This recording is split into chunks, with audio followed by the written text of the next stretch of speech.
Ao que tudo indica, os juros vão começar a cair e você precisa estar preparado para quando isso acontecer, e vai ser em breve. Como a gente sabe, a nossa taxa de juros atual está 15%, a famosa taxa Selic, que é a nossa taxa básica de juros da economia. Se ela já está alta, significa, que a partir de agora a tendência é de que os juros comecem a cair.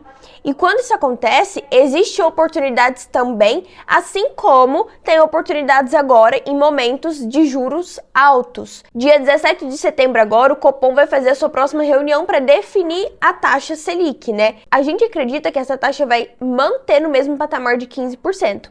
Porém, em breve, pode ser que ele comece a cortar esses juros, Justamente porque agora em agosto a gente viu uma pequena deflação. Aconteceu uma queda, da inflação nesse mês de agosto e isso, de certa forma, faz com que os juros também tendem a cair. Já que a inflação está abaixando, vamos dizer assim, ficando mais controlada, o que tende a acontecer é os juros começarem a cair. Estava previsto para o Copom cortar esses juros lá no primeiro semestre de 2026, porém pode ser que ele comece a adiantar isso e cortar agora em dezembro mesmo. Então a gente fica aguardando, essa decisão do próprio Copom, do Banco Central também, já que a gente viu, essa deflação agora no mês de agosto. Eu acabei de falar que a nossa taxa Selic está 15%, mas o que necessariamente isso significa, para você que às vezes está aí se perguntando? Basicamente, a taxa Selic a 15% significa que todas as outras taxas da economia também estão altas. Porque a taxa Selic ela é a taxa básica de juros da economia. Ela vai mandar em todas as outras taxas. Então, para quem empreende, para quem é empresário, isso é ruim. Uma taxa de juros alta enfraquece a nossa economia, porque os empreendedores, os empresários não conseguem pedir muito dinheiro emprestado, fazer empréstimos, expandir seus próprios negócios, não consegue também contratar muitos funcionários e a própria população consegue sentir os impactos disso no bolso, porque os preços também sobem, justamente porque a nossa inflação está fora da meta. Para quem não sabe também, a taxa Selic tem uma função muito clara, que é controlar a nossa inflação. Se a nossa inflação está fora da meta, que é o caso, a Selic ela sobe. A nossa inflação precisa ficar ali na meta de 3%, podendo variar para cima, 1,5% para cima e 1,5% para baixo, ou seja, ela pode chegar a 4,5% para cima, esse é o teto do teto, ou 1,1%, que é aqui o floor, o piso. E a nossa inflação atual, como muitos devem saber, não está dentro da meta. Ela está um pouco mais de 5% ao ano, tá? Isso daqui é puxando os 12 últimos meses, tá? A gente não tá falando de uma inflação mensal, estamos falando de uma inflação acumulada, durante esse período de 12 meses. Então a gente não está conseguindo colocar nossa inflação dentro da meta, e é justamente por isso que a taxa Selic sobe. Porém, para quem sabe enxergar oportunidades, como eu falei no início do vídeo, em momentos como esse de alta da taxa Selic, de juros altos, a gente consegue enxergar oportunidades de investimentos, tanto na renda fixa quanto na renda variável.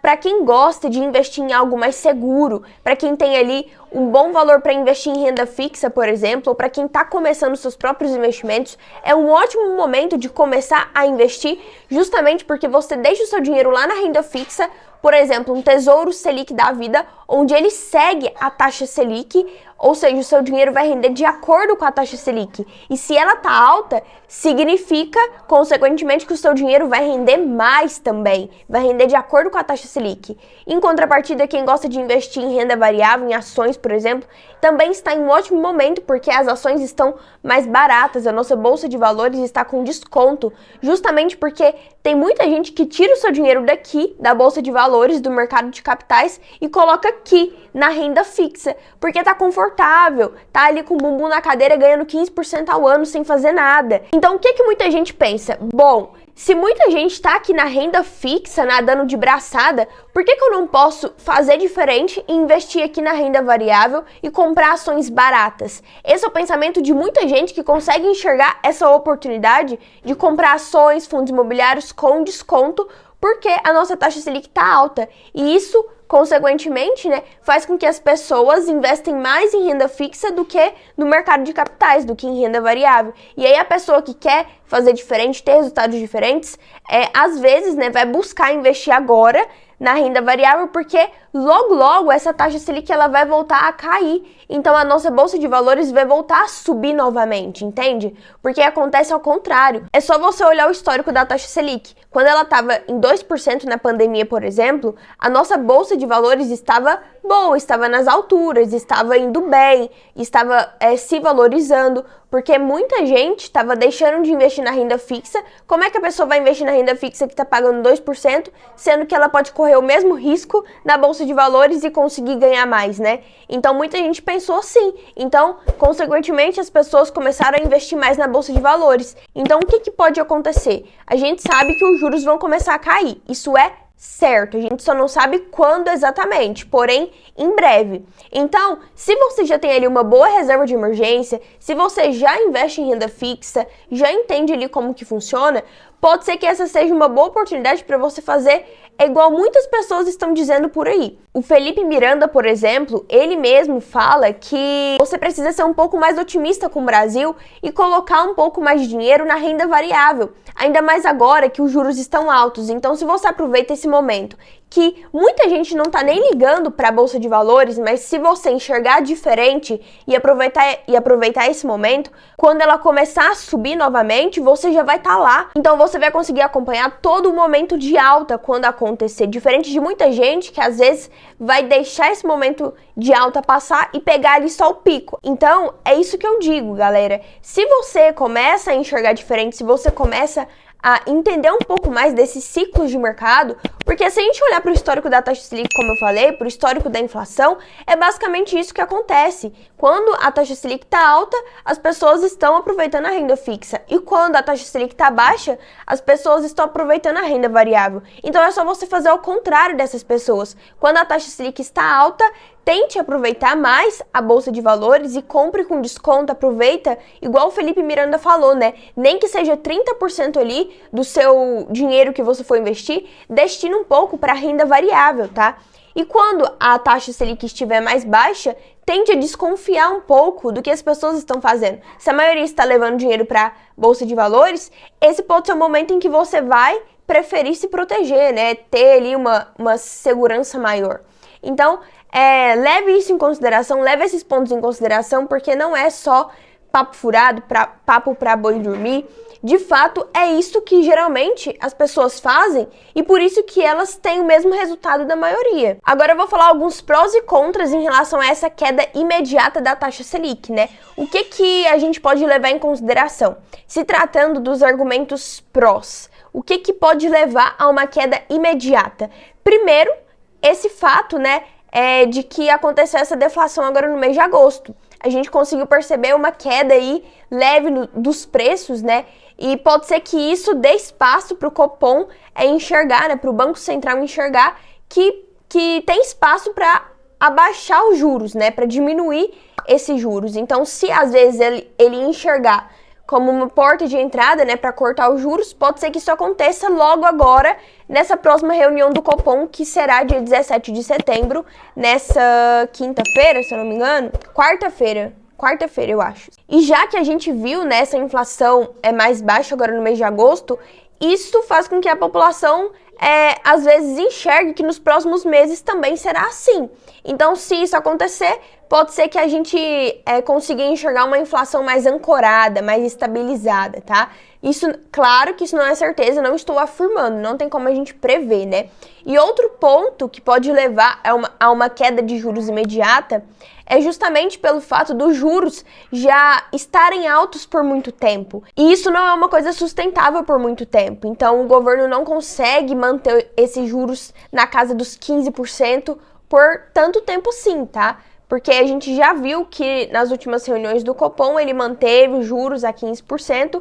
Então, a gente pode criar algumas expectativas de que nessa próxima ele venha a cortar. E agora eu vou falar alguns argumentos que são contra a uma queda de juros imediata. O primeiro deles é justamente pelo fato de não ter nada estável, tá? Então, tudo que eu falei agora nesses prós Agora eu posso dizer ao contrário aqui nos contras. Então, o que eu falei sobre essa deflação no mês de agosto, eu posso dizer aqui nos contras, né, que provavelmente isso foi um caso isolado, isso foi apenas algo temporário que pode ser que não se repita agora no mês de setembro, por exemplo, e nem nos próximos. Então não tem nada certo ainda, não tem como a gente garantir, né? E isso faz com que a gente pense, bom, o Copom não vai cortar os juros agora imediato só por conta dessa notícia que teve essa deflação. Pode ser que ele corte em dezembro, por exemplo, porém não agora, na nossa próxima reunião, não agora,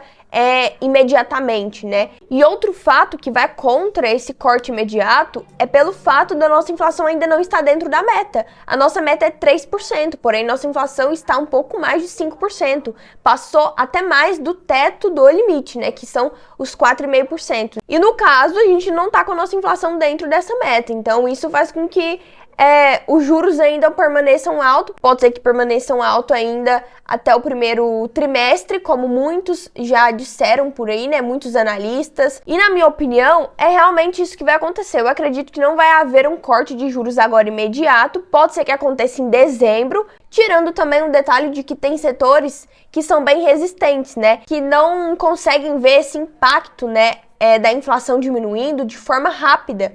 Então isso na verdade é a maioria. Muita gente não consegue ver essa diminuição da inflação ao mesmo tempo, de forma imediata, e realmente isso não acontece. Então galera, resumindo, os juros vão começar a cair sim, e se você não tem nada em renda variável, se você não é otimista com o Brasil, comece a pensar nesse segundo ponto, né? Nessa oportunidade que está por vir quando a taxa de juros começar a cair. E de certa forma, você precisa diversificar sua carteira, investir tanto em renda variável, quanto em renda fixa, quanto no exterior, quanto em dólar, em Bitcoin, né? Quanto em ouro, até mesmo em ouro. Eu já gravei vídeo sobre isso lá no meu Instagram falando sobre ouro.